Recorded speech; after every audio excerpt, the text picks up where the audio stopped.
ময়নামতি নদীর পাড়ে ছোট্ট একটি গ্রাম, সেই গ্রামেরই একটি মেয়ে ময়না যে তার নাম।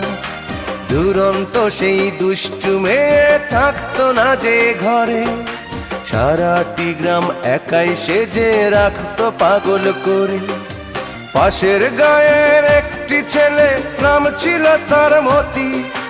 ময়না ছিল সেই ছেলেটির একমাত্র সাথী। সারা গায়ের চোখের মনি ছিল ময়নামতি।